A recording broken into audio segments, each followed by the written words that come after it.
कार्यक्रम में उपस्थित राजस्थान के राज्यपाल श्री हरुभाऊ कृष्णराव बागड़े जी, राजस्थान के लोकप्रिय मुख्यमंत्री श्री भजनलाल शर्मा, जस्टिस श्री संजीव खन्ना जी, देश के कानून मंत्री श्री अर्जुन राम मेघवाल जी, राजस्थान हाईकोर्ट के चीफ जस्टिस श्री मनिंदर मोहन श्रीवास्तव जी, अन्य सभी ऑनरेबल जजेस, न्याय जगत के सभी महानुभाव,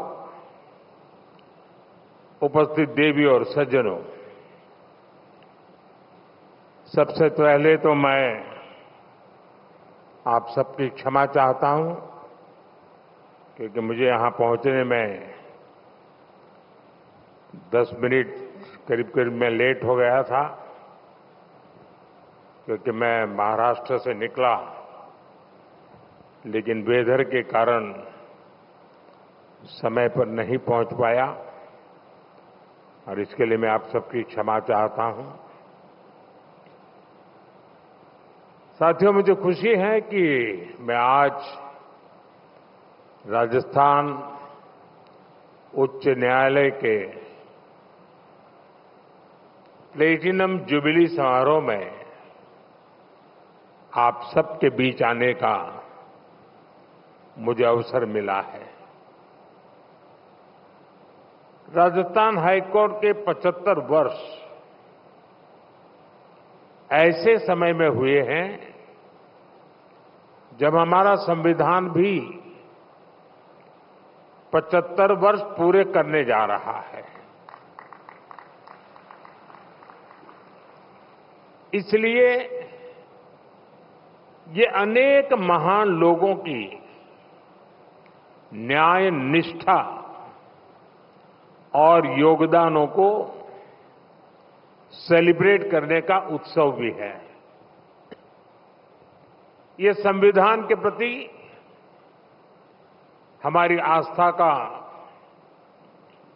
उदाहरण भी है। मैं आप सभी न्यायविदों को, राजस्थान के लोगों को इस अवसर पर बधाई देता हूं, उन्हें शुभकामनाएं देता हूं। साथियों, राजस्थान हाईकोर्ट के अस्तित्व से हमारे राष्ट्र की एकता का इतिहास भी जुड़ा है। आप सब जानते हैं, सरदार वल्लभ भाई पटेल ने जब 500 से ज्यादा रियासतों को जोड़कर देश को एक सूत्र में पिरोया था, उसमें राजस्थान की भी कई रियासतें थी। जयपुर, उदयपुर और कोटा जैसी कई रियासतों के अपने हाईकोर्ट भी थे। इनके इंटीग्रेशन से राजस्थान हाईकोर्ट अस्तित्व में आया, यानी राष्ट्रीय एकता ये हमारे जुडिशियल सिस्टम का भी फाउंडेशन स्टोन है। ए फाउंडिंग स्टोन जितना मजबूत होगा, हमारा देश और देश की व्यवस्थाएं भी उतनी ही मजबूत होगी। साथियों, मेरा मानना है न्याय हमेशा सरल और स्पष्ट होता है, लेकिन कई बार प्रक्रियाएं उसे मुश्किल बना देती हैं। ये हम सबकी सामूहिक जिम्मेदारी है कि हम न्याय को ज्यादा से ज्यादा सरल और स्पष्ट बनाएं। और मुझे संतोष है कि देश ने इस दिशा में कई ऐतिहासिक और निर्णायक कदम उठाए हैं। हमने पूरी तरह से अप्रासंगिक हो चुके सैकड़ों कॉलोनियल कानूनों को रद्द किया है। आजादी के इतने दशक बाद गुलामी की मानसिकता से उभरते हुए देश ने इंडियन पिनल कोड की जगह भारतीय न्याय संहिता को एडॉप्ट किया है। दंड की जगह न्याय, ये भारतीय चिंतन का आधार भी है। भारतीय न्याय संहिता इस मानवीय चिंतन को आगे बढ़ाती है। भारतीय न्याय संहिता हमारे लोकतंत्र को कॉलोनियल माइंडसेट से आजाद कराती है। न्याय संहिता की ये मूल भावना ज्यादा से ज्यादा प्रभावी बने, ये दायित्व अब हम सभी के सामने है। साथियों, बीते एक दशक में हमारा देश तेजी से बदला है। कभी हम 10 साल पहले 10वें पायदान से ऊपर उठकर दुनिया की 5th लार्जेस्ट इकोनॉमी बन गए हैं। आज देश के सपने भी बड़े हैं, देशवासियों की आकांक्षाएं भी बड़ी हैं। इसलिए ये जरूरी है कि हम नए भारत के हिसाब से नए इनोवेशन करें और अपनी व्यवस्थाओं को आधुनिक बनाएं। ये जस्टिस फॉर ऑल, इसके लिए भी उतना ही जरूरी है। हम देख रहे हैं क्या टेक्नोलॉजी हमारे जुडिशियल सिस्टम में इतना अहम रोल निभा रही है। आईटी रिवॉल्यूशन से कितना बड़ा बदलाव हो सकता है। हमारा ई कोर्ट्स प्रोजेक्ट इसका सबसे बड़ा उदाहरण है। आज देश में 18,000 से ज्यादा कोर्ट्स कंप्यूटराइज हो चुकी है। मुझे बताया गया है कि नेशनल जुडिशियल डेटा ग्रिड से 26 करोड़ से ज्यादा मुकदमों की जानकारी एक सेंट्रलाइज्ड ऑनलाइन प्लेटफॉर्म पर जुड़ चुकी है। आज पूरे देश की 3,000 से ज्यादा कोर्ट कॉम्प्लेक्सेस और 1,200 से ज्यादा जेलें वीडियो कॉन्फ्रेंस से जुड़ गई हैं। और मुझे खुशी है कि राजस्थान भी इस दिशा में काफी तेज गति से काम कर रहा है। यहां सैकड़ों अदालतें कंप्यूटराइज हो चुकी है। पेपरलेस कोर्ट्स, ई फाइलिंग, समन के लिए इलेक्ट्रॉनिक सर्विस, वर्चुअल हियरिंग की व्यवस्था, ये कोई सामान्य बदलाव नहीं है। हम एक सामान्य नागरिक के दृष्टिकोण से सोचें तो दशकों से हमारे यहां कोर्ट के आगे चक्कर शब्द, कोई बुरा मत मानना, चक्कर शब्द मैंडेटरी हो गया था। कोर्ट का चक्कर, मुकदमे का चक्कर, यानी एक ऐसा चक्कर जिसमें फंस गए तो कब निकलेंगे कुछ पता नहीं। आज दशकों बाद उस सामान्य नागरिक की पीड़ा को खत्म करने, उस चक्कर को खत्म करने के लिए देश ने प्रभावी कदम उठाए हैं। इससे न्याय को लेकर नई उम्मीद जगी है। इस उम्मीद को हमें बनाए रखना है। लगातार अपनी न्यायिक व्यवस्था में रिफॉर्म करते चलना है। साथियों, बीते कई कार्यक्रमों में आप सबके बीच मैंने लगातार मीडिएशन की सदियों पुरानी हमारी व्यवस्था का जिक्र किया है।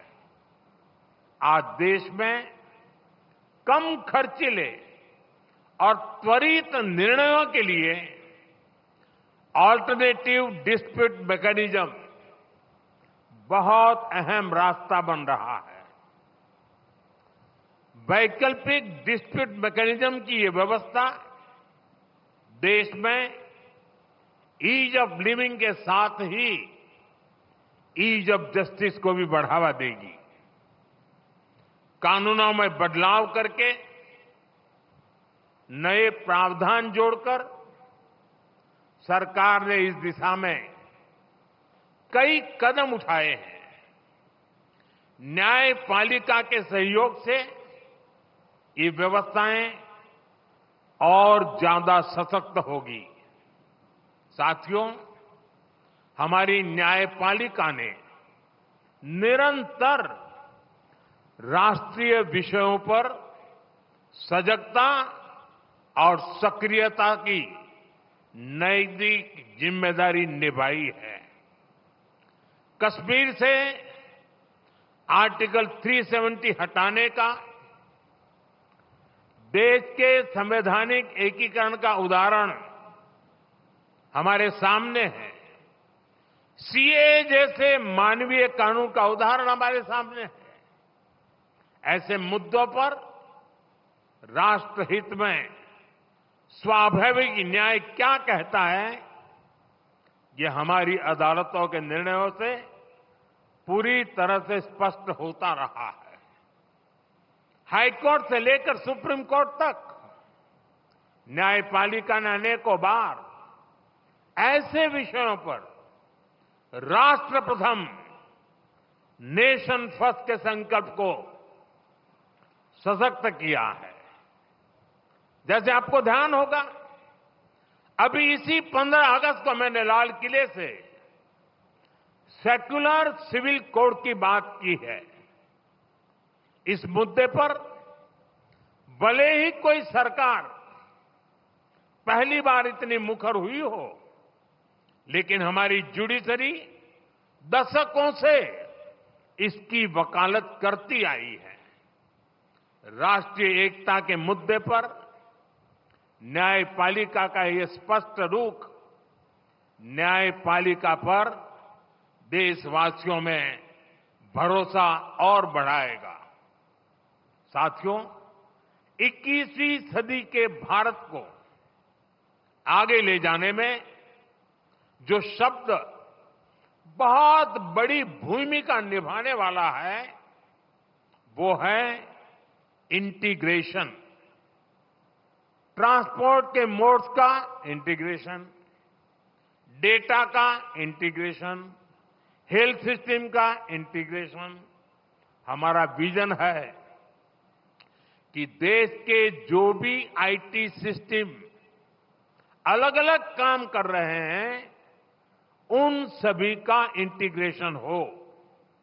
Police, forensics, process service mechanism और सुप्रीम कोर्ट से लेकर जिला अदालतों तक सभी एक साथ जुड़कर काम करें। आज राजस्थान की सभी डिस्ट्रिक्ट कोर्ट्स में इस इंटीग्रेशन प्रोजेक्ट की शुरुआत हुई है। मैं आप सभी को इस प्रोजेक्ट की सफलता के लिए शुभकामनाएं देता हूं। साथियों, टेक्नोलॉजी का इस्तेमाल आज के भारत में गरीब के सशक्तिकरण का ट्राइड एंड टेस्टेड फॉर्मूला बन रहा है। पिछले 10 वर्षों में इसे लेकर कई ग्लोबल एजेंसीज और संस्थाओं ने भारत की भरपूर तारीफ की है। डीबीटी से लेकर यूपीआई तक कई क्षेत्रों में भारत का काम एक ग्लोबल मॉडल बनकर उभरा है। अपने उसी अनुभव को हमें जस्टिस सिस्टम में भी इंप्लीमेंट करना है। इस दिशा में टेक्नोलॉजी और अपनी भाषा में लीगल डॉक्यूमेंट्स का एक्सेस, ये गरीब के सशक्तिकरण का सबसे प्रभावी माध्यम बनेगा। सरकार इसके लिए दिशा नाम के इनोवेटिव सॉल्यूशन को भी बढ़ावा दे रही है। हमारे लॉ स्टूडेंट्स और अन्य लीगल एक्सपर्ट्स इस अभियान में हमारी मदद कर सकते हैं। इसके अलावा देश में स्थानीय भाषाओं में लीगल डॉक्यूमेंट्स और जजमेंट्स लोगों को मिल सके, इसके लिए भी काम होने हैं। हमारे सुप्रीम कोर्ट ने इसकी शुरुआत की है। सुप्रीम कोर्ट के मार्गदर्शन में एक सॉफ्टवेयर बना है जिसे जुडिशियल डॉक्यूमेंट्स 18 भाषाओं में ट्रांसलेट हो सकते हैं। मैं ऐसे सभी प्रयासों के लिए हमारी जुडिशरी की भी सराहना करता हूं। साथियों, मुझे विश्वास है हमारी कोर्ट्स ईज ऑफ जस्टिस को इसी तरह सर्वोच्च प्राथमिकता देती रहेगी। हम जिस विकसित भारत का स्वप्न लेकर आगे बढ़ रहे हैं, उसमें हर किसी के लिए सरल, सुलभ और सहज न्याय की गारंटी हो, ये बहुत जरूरी है। इसी आशा के साथ आप सभी को एक बार फिर राजस्थान हाईकोर्ट की प्लेटिनम जुबली की मैं हार्दिक बधाई देता हूं, अनेक अनेक शुभकामनाएं देता हूं। बहुत बहुत धन्यवाद। बहुत बहुत आभार माननीय प्रधानमंत्री महोदय का उनके इस प्रेरक संबोधन के लिए। एक बार आइए खड़े होकर हम आभार व्यक्त करें करतल ध्वनि के साथ माननीय प्रधानमंत्री महोदय का। उनका विजन, उनकी दृष्टि और उनके प्रयास इस देश को विकसित राष्ट्र बनाने के लिए 2047 तक विकसित